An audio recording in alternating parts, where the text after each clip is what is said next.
Yeah, right? To speak with people tonight who truly understand what she writes and why. It is also incredibly special to perform in front of a room full of clean addicts who chose to be here tonight, rather than out running the fucking streets, presumably. She is overwhelmed with all the love you guys have shown, and thanks everyone for their willingness to listen. Please, at this time, show some serious love for Hannah, everyone!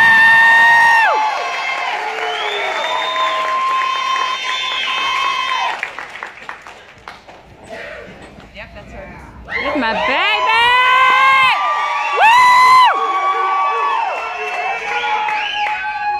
Woo! Step 1, admit that you are amazing. Step 2, repeat step 1. I've always felt bigger than what this body could hold, filled with beautiful baggage it took a lifetime to pack together perfectly so that my life could qualify as a carry-on.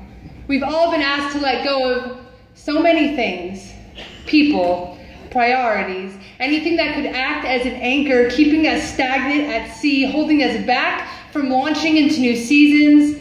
To those still stuck, the storm will pass if you let it. Hold still, try and learn to rock with the rhythm of the ocean. Admitting I'm amazing is sometimes a lie I gotta tell myself just to get out of bed.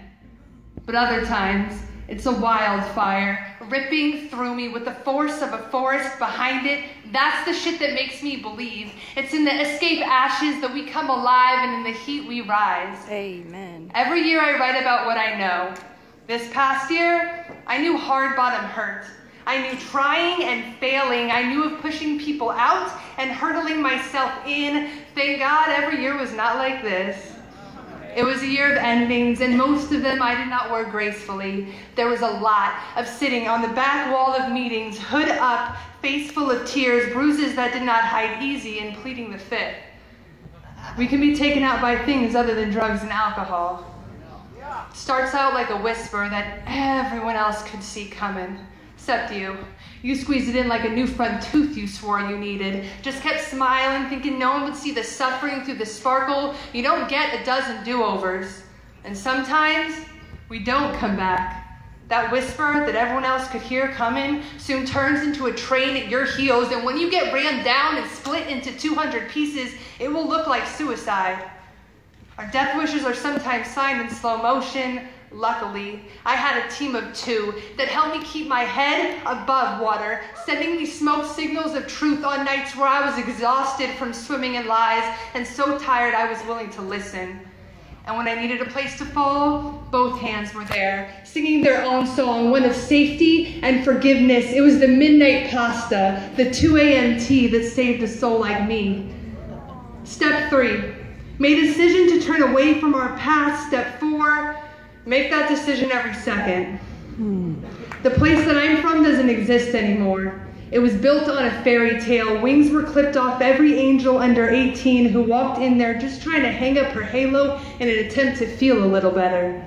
It was a landing pad for the lost. The brave were turned away at the door. We were weak, but together, we were a force to be reckoned with.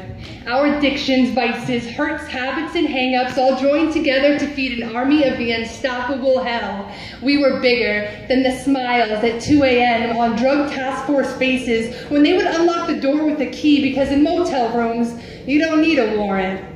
We learned this. Every night. Back then, I gladly clipped my own wings, wanted to look like I knew what I was doing on this floor. It was not cute to still carry innocence with you.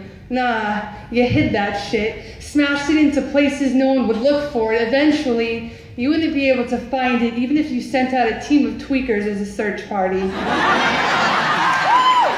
We get so good at destroying the living parts of ourselves that no rescue team can revive the rotten. The dreams I had were of surviving this nightmare, and yet every move I made pushed me farther from that direction. We all have places we can no longer return to. Physically, I once gravitated to hotel rooms that served as a safe haven for the hated. For some, it was the bar fly trap that got them caught in the web of repetition. Others can't visit their auntie's house no more because their cracked out cousins line the block trying to sell them stories of you ain't gotta hit it, just kick it. Nah. Run as far away from the sickness as you can. It would be foolish to lay in a grave that my bones have no business being in no more, just to keep other skeletons company. We were given a second chance, brought back to life. Now I've been shown how to whistle past the graveyard, giving up prayers and props where it's due, staying in my lane and never forgetting where I came from.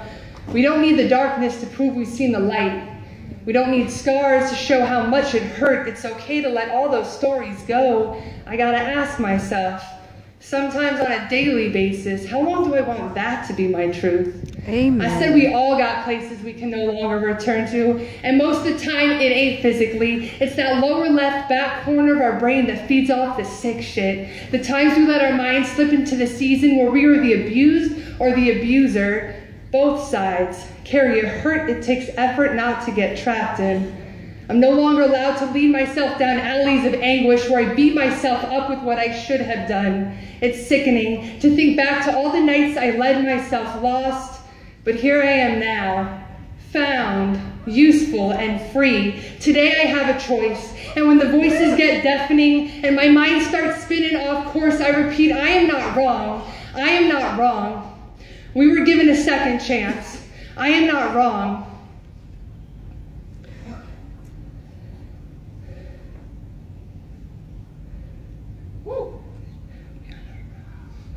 We are not wrong. I am not wrong. We are overcomers. We are the lucky ones whose bones were good enough to bring us here tonight. We are defying the odds. Welcome in all ye holy rollers. There is a plan for you, one that brings others to the same light that saved the sinner in you. We are sick, but we are trying the best way we know how. Step 5 through 10 proves that. It's the way we wake up and make a vow to do our best not to hurt ourselves or others. It's when we're falling asleep and make that last minute amends at 11:59 to our best friend because that comment hurt our character more than it hurt her feelings. It's the way we try day after day and not giving up in between because we have seen the light at the end of the tunnel. And step 11, help us maintain that tunnel, keeping it open and patent. Some use prayer, some use poems. To get us to step 12, to give this gift, to get a stranger to believe that maybe, just maybe, they are amazing.